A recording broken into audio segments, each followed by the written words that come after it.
Welcome to Falling Through the Cracks. Feel alive and thrive with Dr. Rebecca Risk.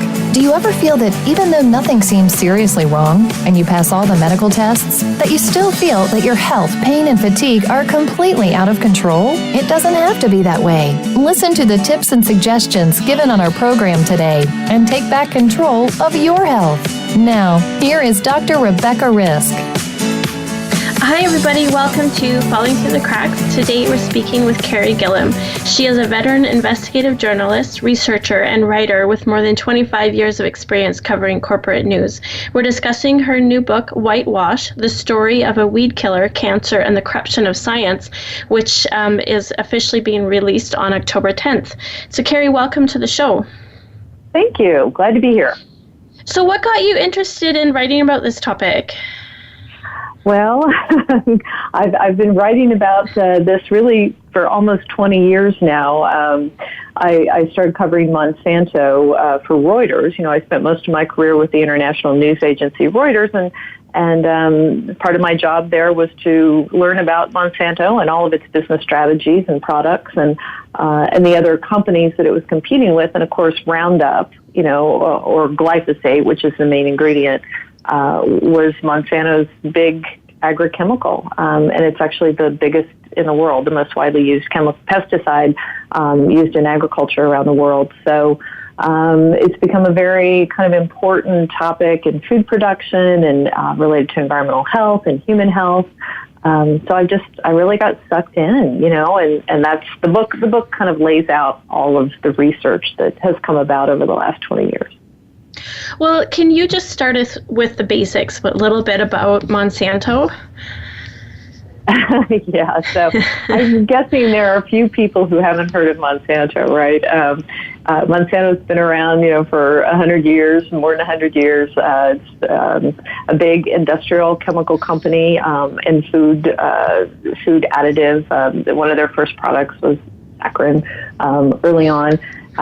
They are now most probably best known because of the genetically engineered seeds that they introduced in the mid-1990s. And they, you know, designed these seeds mostly to accelerate and increase the use of glyphosate, which is, you know, as I said, the key ingredient in Roundup branded weed killer. You know, and most people are pretty familiar with Roundup. They might use it on their lawn or garden, you know, to kill weeds. Or, you know, and as I said, farmers use it, golf course operators use it, our cities and towns use it to spray on parks and, you know, children's playgrounds, and it's used in forests where they harvest timber. It's really pervasive in our environment today. So can you tell us, I mean, you just did explain what Roundup is, but, you know, most people are aware of it as a herbicide, and I know we're going to talk about it being much more. How long has it been around, and kind of how did it get started? Yeah, so Monsanto introduced glyphosate branded products, Roundup, in 1974. They brought glyphosate to the market. It, at the time, you know, was considered like a really changing, you know, dramatically changing weed killer because it was so effective and so efficient, and it really was seen as helping farmers, you know, be more efficient, produce food better. They wouldn't have to till up the ground to fight weeds. It was really seen as quite a remarkable new product. In the 70s and 80s, farmers around the world really kind of embraced it, and it was seen as much safer than other weed killers, other herbicides that were on the market. Some, you know, marketing has touted it as safe as table salt. You know, some people have gone so far as to say it's safe enough to drink, which really isn't true. Nobody should try to drink that. Monsanto doesn't even really say that now. But, you know, it became an incredibly popular product, much more so when Monsanto introduced all of these crops that were genetically engineered so that they could be sprayed directly with this weed killer and not die. You know, they're called glyphosate-tolerant crops or herbicide-tolerant crops. So But it's highly controversial because over the years, a lot of research has developed to show that it can cause cancer or kidney problems or an array of other health problems when people are exposed to it, either through the food that they're eating because of the residues that are left on that food or through environmental exposure, farm workers or other people who are spraying it, and absorbing it through their skin or inhaling it, that sort of thing. So it's very controversial now. The safety or lack of safety of this product is a very big debate around the world. Well, it seems strange to me that if it was safe, we wouldn't need to make crops that were resistant to it. It wouldn't actually, because in reading your book, if they sprayed Roundup or the glyphosate on regular crops, they would die as well. So that Right. seems counterproductive to me for a weed killer. Well, right. I mean, the idea is that you kill the weeds and not the crops, right? And so when they introduced these glyphosate-tolerant crops, it was the greatest thing for farmers. They loved it because now they could go out and they could just spray their fields. They didn't have to worry about the weed killer getting on their soybeans or corn or canola or sugar beets or anything like that. They could just spray the field directly, and the crop would not die, but the weeds would. So farmers really, really, really, liked this product for a very long time. Now, as I said, it's not, there have been a number of problems that have come up over the years. And number one, for farmers, it's not really killing weeds like it used to. The weeds have become resistant to it. So it's not doing the work that it, used to do, but it is leaving residues on the food that we eat. And it is changing the health of the soil. I mean, there are a lot of environmental implications. And then, of course, there are the cancer concerns for the people who are exposed to it. Well, and we're going to talk about that. I wanted to talk more about these seeds because I know they're patented. So what does that mean for the farmers? Although it seems like it's easier and people were liking what was happening, patented seeds are a whole different thing than what they used to be using. Oh, yeah, definitely. I mean, that was one of the big aspects of the controversy over genetically engineered crops when Monsanto first introduced them in the mid-1990s. Throughout all of time, really, farmers can save their seed. They grow a crop and then they can save, some of that back and save seed and replant the next year. No one really ever owned sort of the life form, the plant form like that before. But Monsanto did when it introduced these seeds that have had their genes altered. Monsanto patented them, and so the law requires farmers then not to save their crops back, not to save their seeds, but to actually, if they want this trait, they need to buy new seeds every year. And that was something that people really pushed back on. Because, it's higher prices for farmers then. It costs them more. It changes sort of the dynamic of the way that farming has traditionally been done. But, most of them, the people who adopted it, obviously decided it was worth the trade-off because of the easier field management, the easier weed control. So before we had Roundup, what did people use for weed control? Oh, there have been a number of herbicides over the years that have been used. And it is true, that many of them are much more acutely toxic than glyphosate. There's a weed killer called paraquat, for instance, that farmers would use and still use sometimes, but to burn down fields or to kill out the weeds. And paraquat is known to be, boy, you don't want to get a drop on your tongue because if you do ingest a little tiny amounts of paraquat, you're probably going to die in a very short amount of time, 2 to 3 weeks. I mean, people are very careful when they handle that weed killer. And glyphosate was different. So again, farmers, embraced it and thought they had something much safer on their hands. But, we're finding out through the research that may not necessarily be true. That you might still be paying a price, but maybe it's over the longer term. So there are a lot of questions, that are coming up about glyphosate and Roundup safety. So, what does the science tell us about the safety of Roundup? Well, as I said, there have been just, many, many research studies over the years, and different ones have found different, reasons for concern. In 2015, in March of 2015, this body called the International Agency for Research on Cancer, which is part of the World Health Organization, took a look at a lot of this scientific evidence, this research, and they looked at human health studies, epidemiology studies. They looked at laboratory animal studies, which are the toxicology work. They looked at a whole range of studies from different countries, and what they determined was that glyphosate probably is a human carcinogen. They didn't say it definitely was, but they said it probably was. It looked like it probably could cause cancer, and they said the most strongest link was to the type of cancer called non-Hodgkin lymphoma, a blood cancer that has really been on the rise around the world, particularly in North America.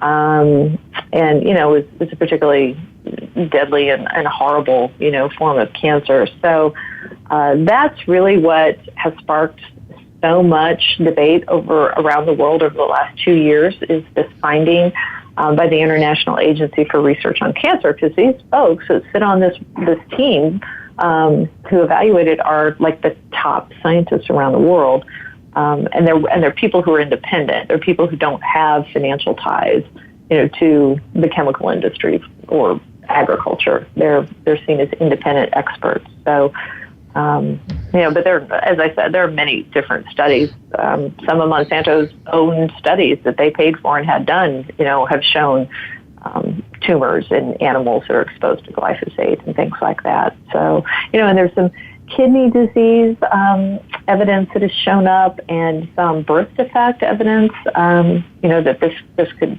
cause birth defects in children born to women exposed to it. It's just, there are a lot of horrible things that when you start digging into the research and the science that, are really alarming. Well, it is alarming because it's our food, and we generally feel like we're being protected by organizations that are watching over us, and that what we're doing is safe for us. And if glyphosate and Roundup are the most widely used herbicides, that means they're everywhere, and the implications of that, when you're saying it's most likely to cause cancer and birth defects, that's pretty scary to me.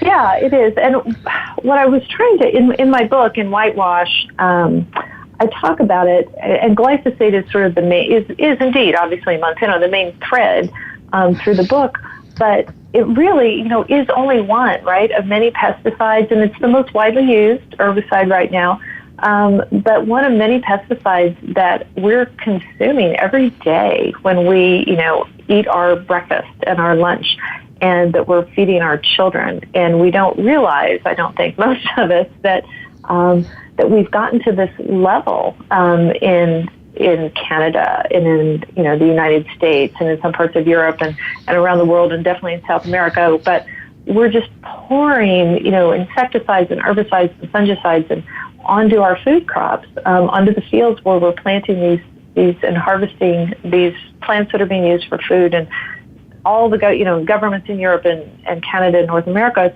routinely test foods for residues of these different kinds of pesticides, and routinely find them, levels of them, some of them that are considered so high that they're illegal, and others that the government says, don't worry about that. Now, even at lower levels, there are many scientists that say, consuming this accumulation of pesticides over and over and over and over again is really harmful to our health.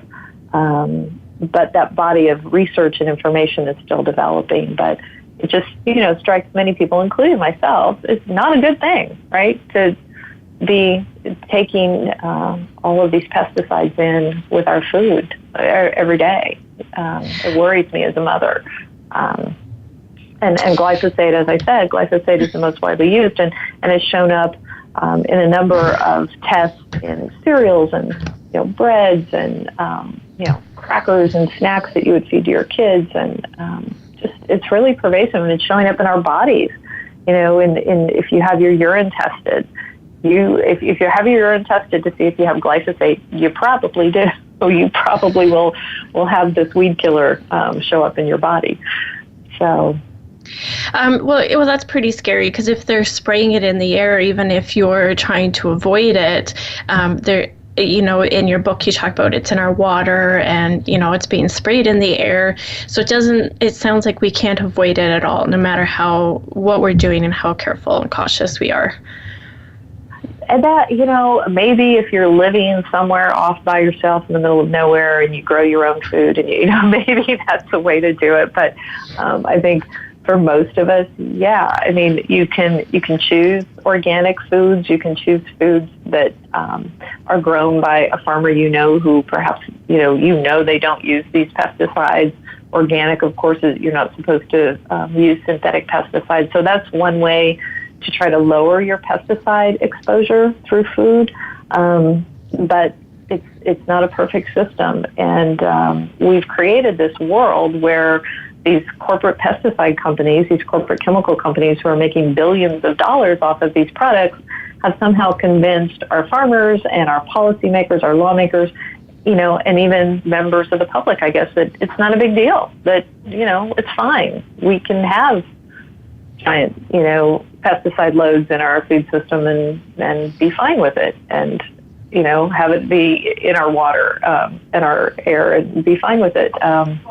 But there are a number of people pushing back who say no, who say this is what Rachel Carson warned us about, right, 55 years ago. And we paid attention for a little bit, and now we completely seem to have forgotten those lessons. And it feels like, in the point of the book, Whitewash, is we're on a pesticide treadmill, and if we don't realize that and identify that and start doing something about that, we're setting ourselves and our children up for a really unhealthy future with rising rates of cancer and disease and other ailments, which, of course, you're already seeing. I'm sure many of your listeners know more than one person who has cancer or has had cancer. I know I certainly do.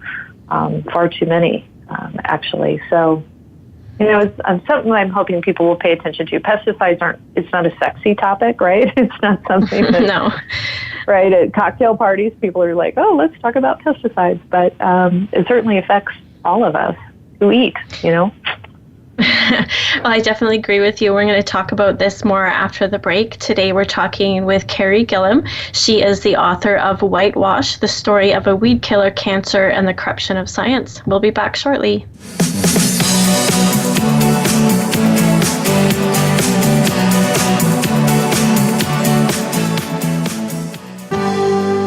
Your life, your health, your network.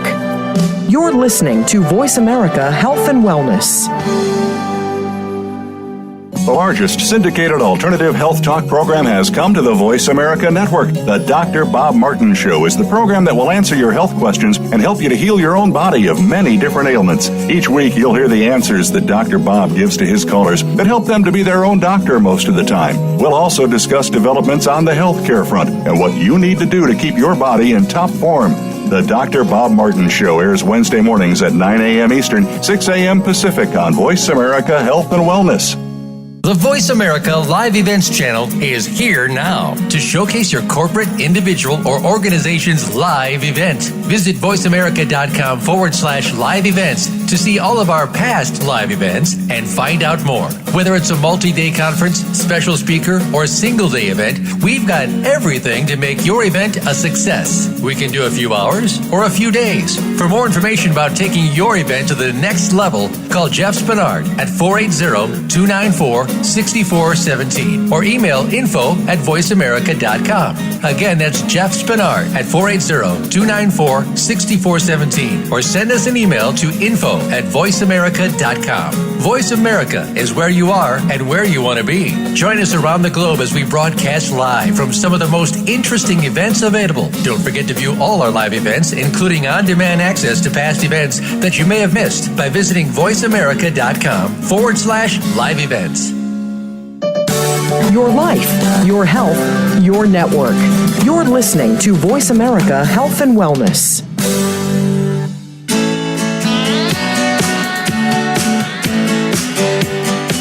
are listening to Falling Through the Cracks with your host, Dr. Rebecca Risk. To reach the program today, please call in to 1-866-472-5792. Again, that's 1-866-472-5792. You may also send an email directly to Dr. Risk. The email address is anantacalgary@gmail.com. Now, back to Falling Through the Cracks. Feel alive and thrive. Hi, everybody. Welcome to Falling Through the Cracks. Today we're speaking with Carey Gillam, and we're discussing her book, Whitewash. So, Carey, one thing with the pesticides, well, Monsanto products, and I think this has a lot to do with the crops as well, but there's an argument that this is going to end hunger in Africa. Is that something that we're seeing happen? The end of hunger in Africa? Yeah. No. I mean, this has been sort of the propaganda, or the talking points from the genetically altered seed proponents like Monsanto and others for many, many years. They're saying, well, if you buy these special seeds, then we can have, increased production, and all of these starving places in Africa and other places, starvation will be wiped out. And if you oppose GMO seeds, you don't care about poor, starving people. And I mean, it's propaganda. It's there is no yield gain that has been shown or demonstrated that's inherent in these genetically engineered crops. They're not engineered for yield. They're engineered for things like insect resistance, weed tolerance, disease resistance. Now, of course, those things, if you are able to reduce insect pressure and weed pressure and disease, then you're going to have, hopefully, a better crop if Mother Nature cooperates and, your soil is healthy and, you get the right amount of water and sun, those sorts of things. So there are a whole lot of factors, obviously, that go into growing, good, healthy crops. But in Africa and a lot of the less developed nations, it's pretty well known among people who study the issues that it's not that they have bad seeds. I mean, the reasons that these people don't have adequate food relates to politics a lot, entrenched poverty, lack of infrastructure to distribute food properly, roads and bridges and refrigeration, and so there are a lot of different issues in underdeveloped nations that play into the lack of food. Genetically engineered crops really isn't one of them. It's a good talking point, it's a good propaganda point, but it's not something that is the answer to feeding the world, even though the chemical industry and the seed industry, which are one and the same, there are a handful of giant companies, BASF, Syngenta, Dow, DuPont, Monsanto. These people control the seed market and the chemical market around the world, and they use them together. And whenever anybody pushes back, this is one of their favorite arguments. Oh, but you need us to feed the world. So other than propaganda, it's hard to find any solid evidence that has any real merit. It seems like it is their big argument, but as far as I know, people are still starving in Africa, and it's probably all those other reasons that you mentioned, and not the lack of food, because from what I understand, there isn't a lack of food. It's that it's just not in the right places. Well, right. One of our biggest genetically engineered crops is corn, right? We grow so much corn here in the United States that we have more than we can use, and we have more corn than other people want to buy from us. We have usually about 1 billion bushels of corn in storage in the United States because it's not used up during the year before the next harvest comes around. We're not shipping that off to starving people in Africa. It's not a question of you need these seeds to produce more food. It's, as I said earlier, it's a lot. It's infrastructure. It's politics. It's no means to distribute the food, to store the food, that sort of thing.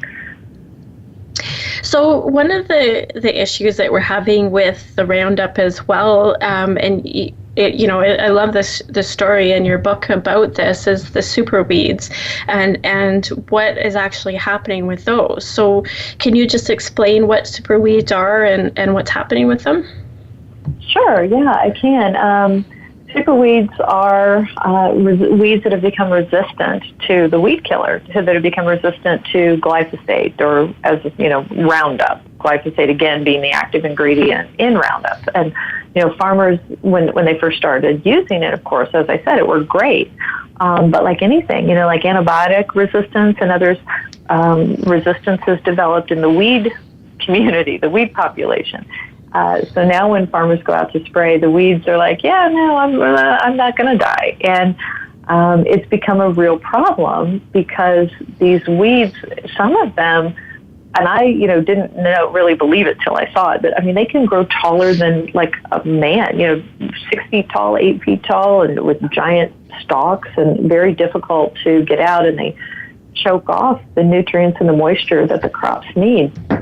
So when you have weeds that won't die when you spray them with glyphosate, and you're not using other sort of agronomic practices, you're just relying on this weed killer, you have a real problem on your hands. And cotton farmers in the South have had particular problems to the extent where they have had to send, workforces out into the fields to kind of hand chop, hand weed fields, and it's costing estimated billions of dollars in lost production and added costs for farmers, because part of what they're doing also, to try to fight this, is they're using more and more and more and more of the weed killer. So they're using 2 or 3 times more glyphosate than they used to try to knock these weeds out.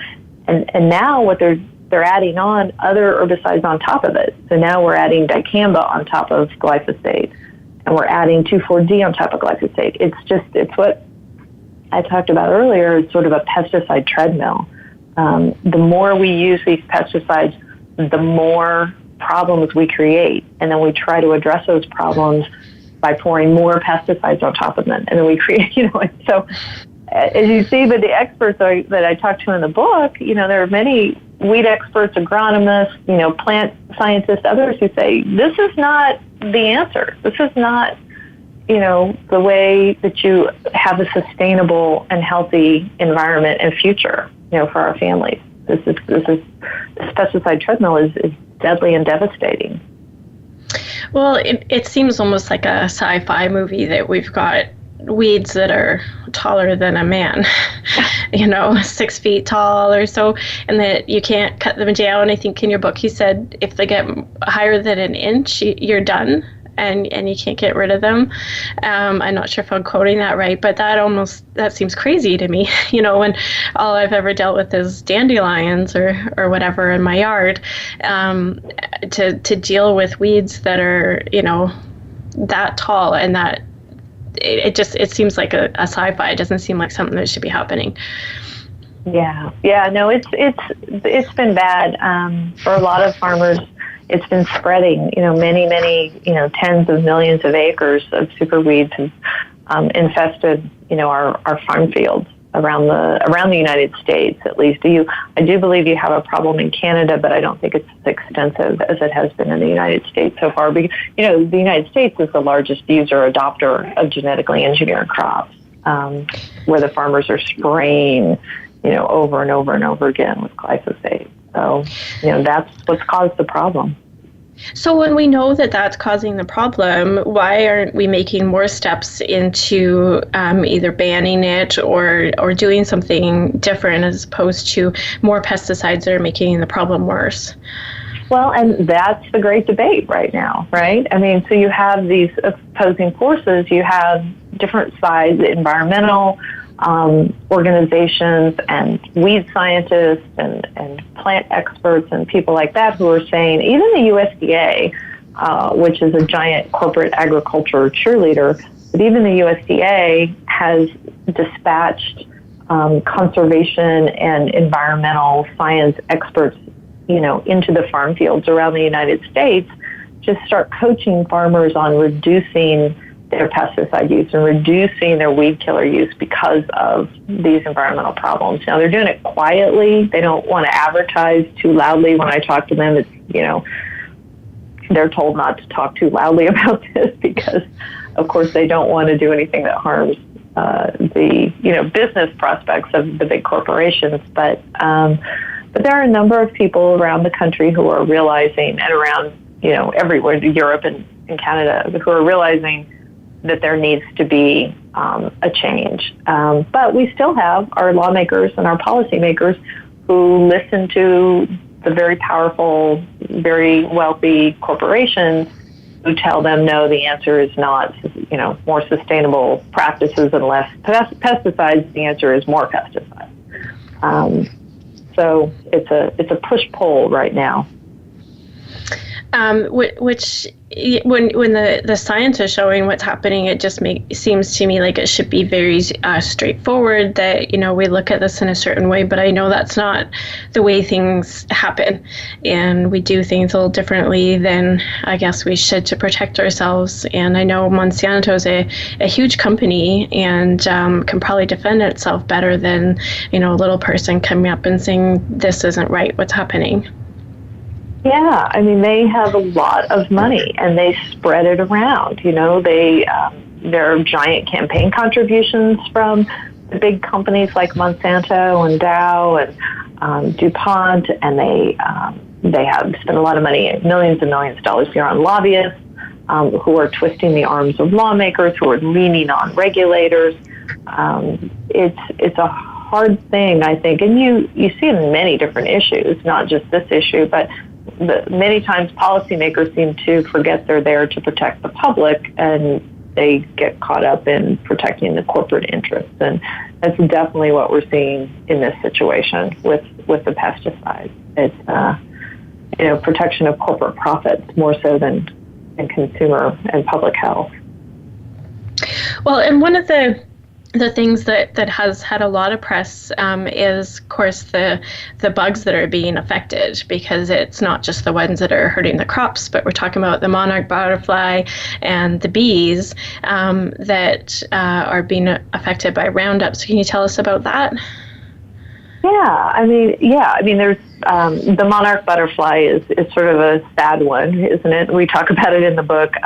It's not really disputed that the wide use of glyphosate has led to a decline in the monarch butterfly population.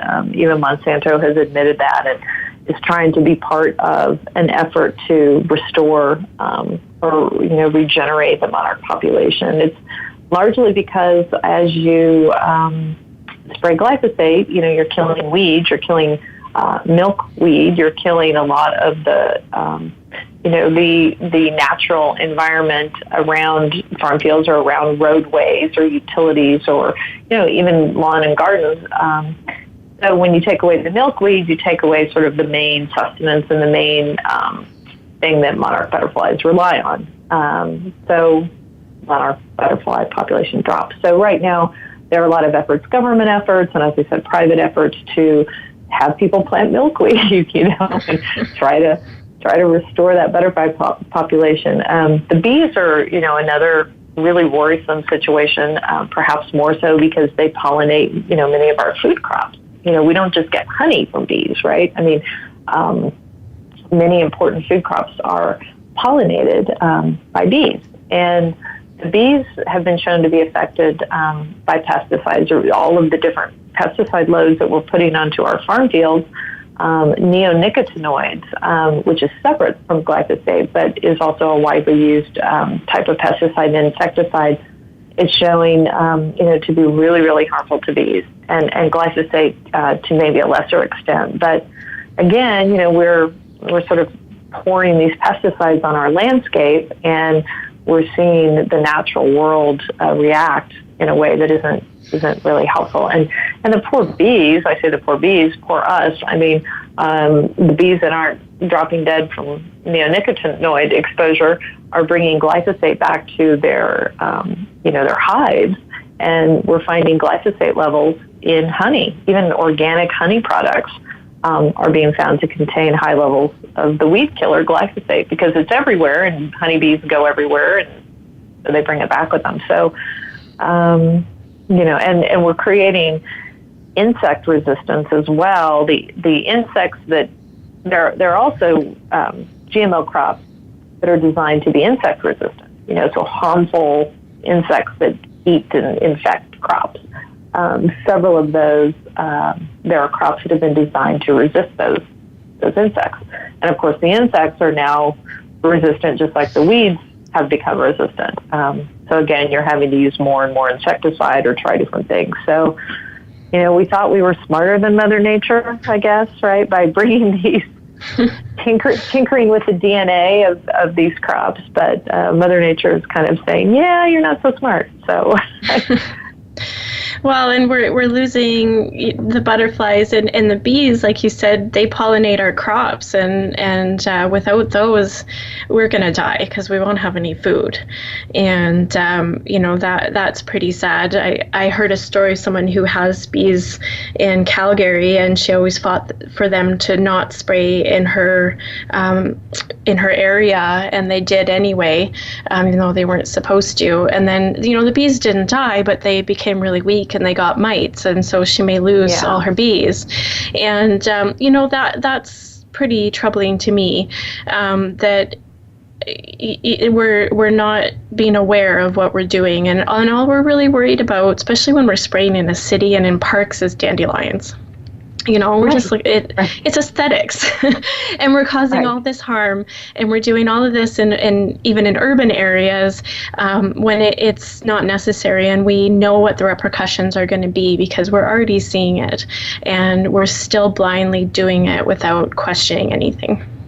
Right. Yeah, there's a movement. I mean, you are aware of it. I guess you just referenced it to a certain extent to by grassroots, public people, just moms and dads and local people around North America and in Europe and places, to just say, you know what, stop with the cosmetic use, aside from the use in food production, the cosmetic use, just so we don't have dandelions or something else kind of, in the park.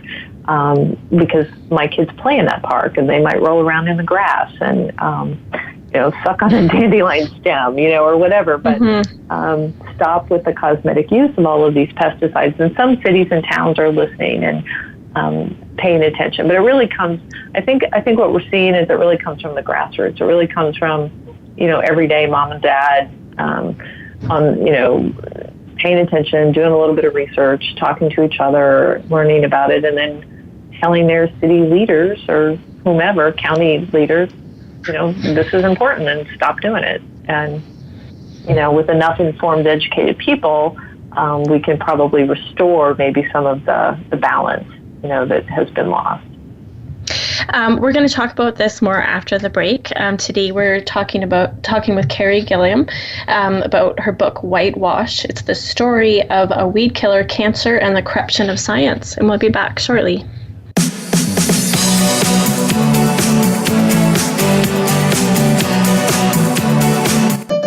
Opinions, options, answers. You're listening to Voice America Health and Wellness. Take us on the go. It's even easier now. The Voice America Talk Radio Network has launched our mobile app for iPhone, Android, or BlackBerry. Visit the Apple iTunes App Store, BlackBerry App World, or Android Market to download the app powered by Aircast. It's free and no registration is necessary. In minutes, you could be enjoying your favorite Voice America Talk Radio host, no matter where you are, in the car, out and about, while traveling, or anytime you can't be close to your computer. Catch up on the archives you've missed or discover new shows on the spot. Search Voice America at your favorite app store. What causes us to be sick? We're not talking about the actual illness or the scientific cause of illnesses. We're talking about your body and health. Listen for the healing whisper of return to peace. Each week, host Dr. Marianne Chase shows you how to listen to your heart to identify poor health, stress, and disease. You'll learn how to heal energetically and spiritually, as well as physically. It's time to depend less on the drugs and more on the heart. The Healing Whisper airs live every Friday at 11 a.m. Eastern Time, 8 a.m. Pacific on Voice America Health and Wellness. Follow the Voice America Talk Radio Network on Twitter. We're at Voice America TRN. You'll get the latest fix on what's happening with our shows, this week's featured guests, and general happenings that you should know about at the Voice America Talk Radio Network. Now you don't have to miss anything when you're away from your home or office. Just go to twitter.com/Voice America TRN or follow along with us at Voice America TRN. The Voice America Talk Radio Network. Network. We're on the cutting edge of social media. Can you keep up? Opinions, options, answers. You're listening to Voice America Health and Wellness.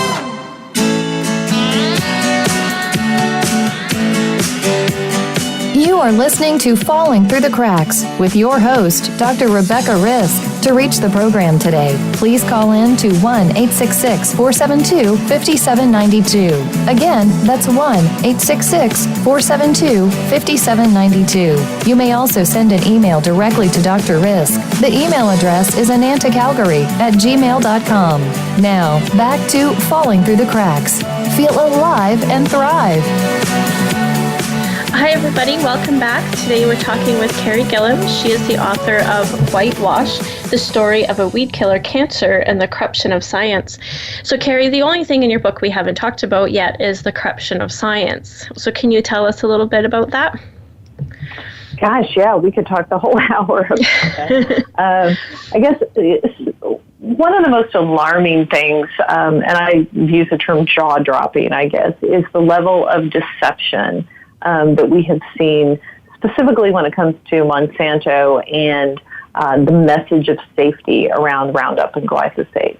And what we've been able to find out through Freedom of Information Act requests, myself and my organization, U.S. Right to Know, we've done Freedom of Information Act requests to get thousands of documents from our U.S. regulators, FDA, USDA, and EPA, and to see how they interact with Monsanto. And then, of course, there are all of these cancer lawsuits. There are well over 3,000 plaintiffs now suing Monsanto because they say Roundup has given them non-Hodgkin lymphoma. And so a number of millions of pages of documents have come out through that litigation. And those are internal, many of them are internal Monsanto emails and Monsanto reports and discussions among their scientists and their top executives. And when you put all of that together, it really shows you how this company has spent decades actively strategizing ways to be deceptive about this. And I lay out many examples in my book, but, to me, that's the most alarming thing. They're ghostwriting. We've seen where they talk about ghostwriting research studies, for instance, research papers that are published and peer-reviewed and out there that regulators look at that proclaim this chemical to be so safe and not to cause cancer. Well, you see Monsanto talking internally about how they're going to ghostwrite these papers. They'll pay a scientist outside of the company to put his name on it and sign it, put his name on it, but Monsanto will do the writing. And they actually use the term ghostwriting. And we've seen that, and it's deceptive. They also have what we see in the documents are sort of an army of secret soldiers, is how you refer to it. And these are professors at universities around the world who appear to be independent of Monsanto, right? They appear to just be experts in agriculture or food production or, whatever, experts in toxicology, for instance. And they appear to be independent, yet you can see in all these internal documents where Monsanto is essentially assigning them marching orders, assigning them policy briefs to write, assigning them to reach out to their regulators and to tell their regulators, hey, this is really safe, or whatever.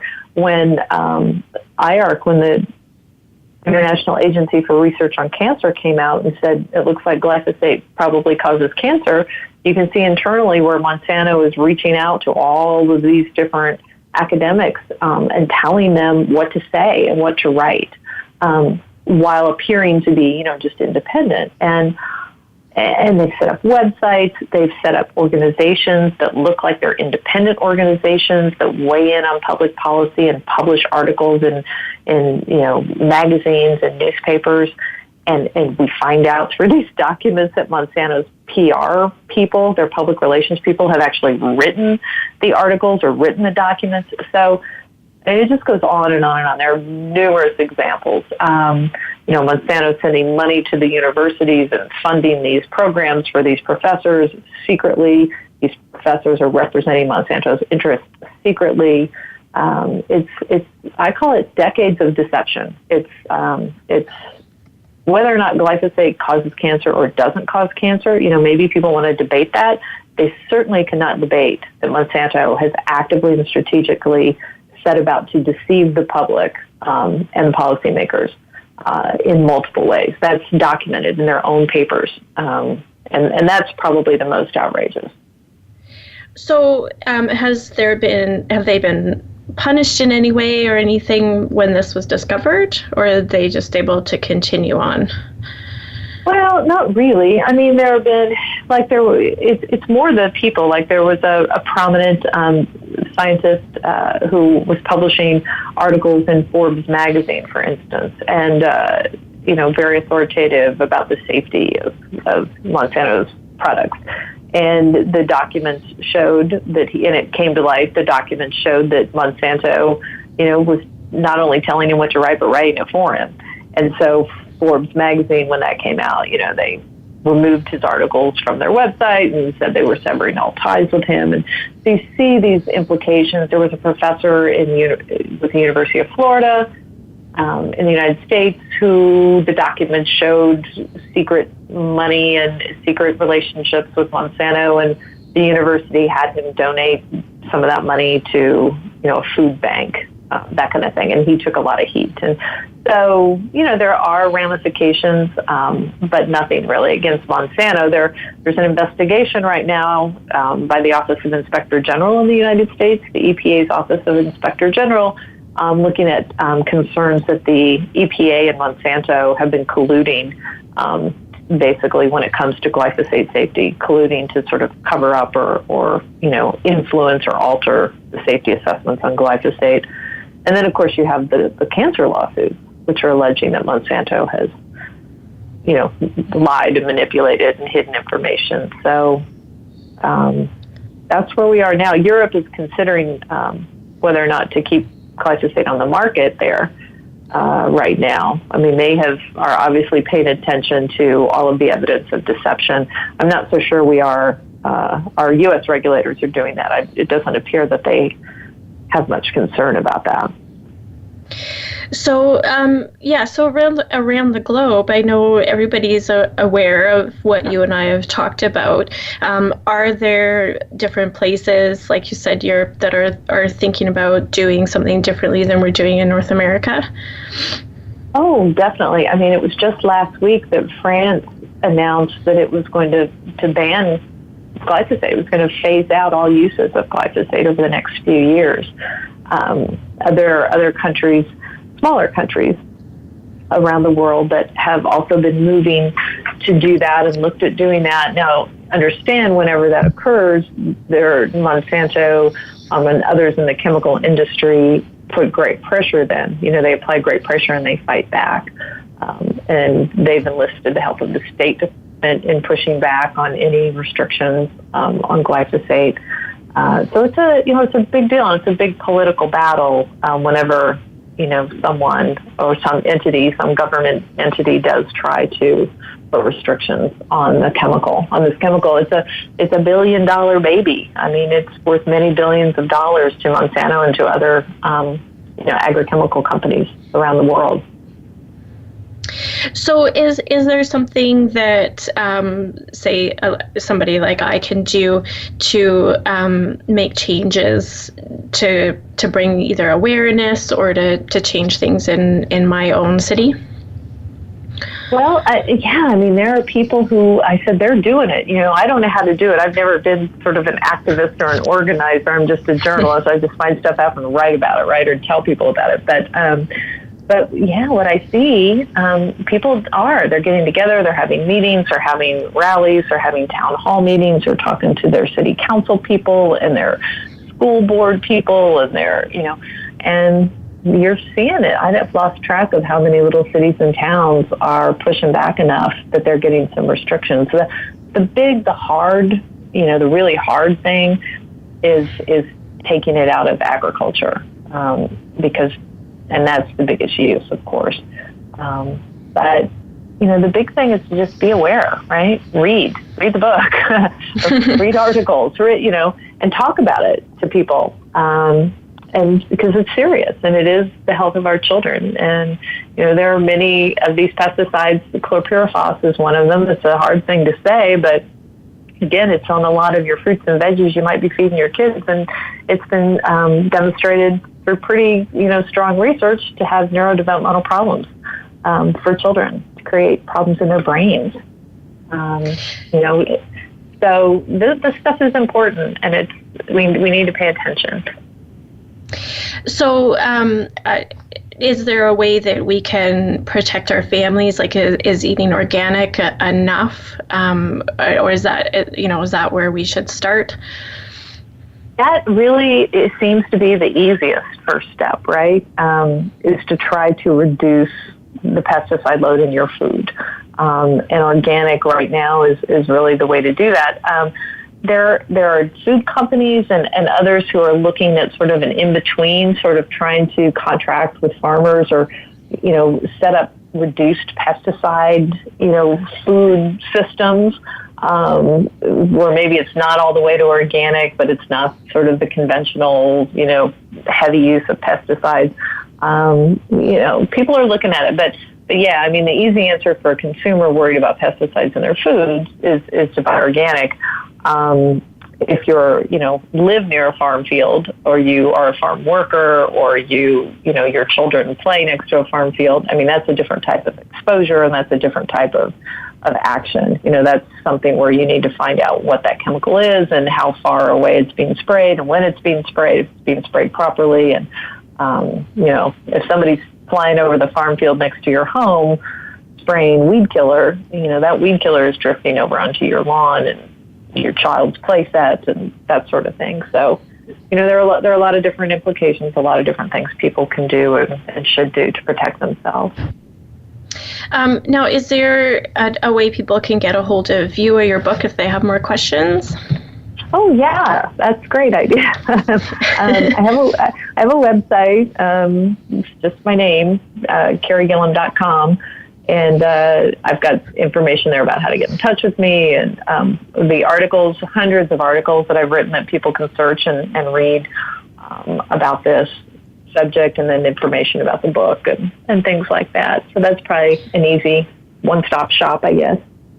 Well, and I encourage everybody to get your book. And even though you reference a lot of science, I found it really easy to read, which I think is important so that people can understand what's happening and what this is all about without being overwhelmed with trying to understand, the terminology or that. So I commend you on that, because this makes it more accessible to people who just want to protect their families and their environment. Yeah.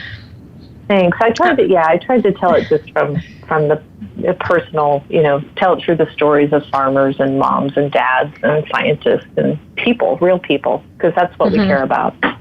Yeah, exactly. Well, thank you so much for joining me today. I loved our conversation. I think this was really informative. Well, good. Thank you for having me.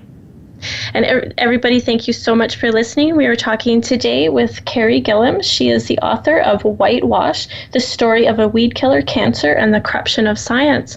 So if you want any information about my journey, you can find it at dr-risk.com, or you can tune in every Monday at 9 Pacific time or 10 Mountain time.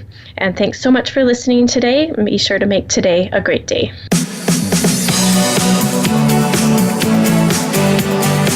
Thank you for tuning in to this week's edition of Falling Through the Cracks. Feel alive and thrive. Please join Dr. Rebecca Risk again next Monday at noon Eastern Time and 9 a.m. Pacific Time on the Voice America Health and Wellness Channel. We'll talk more next week.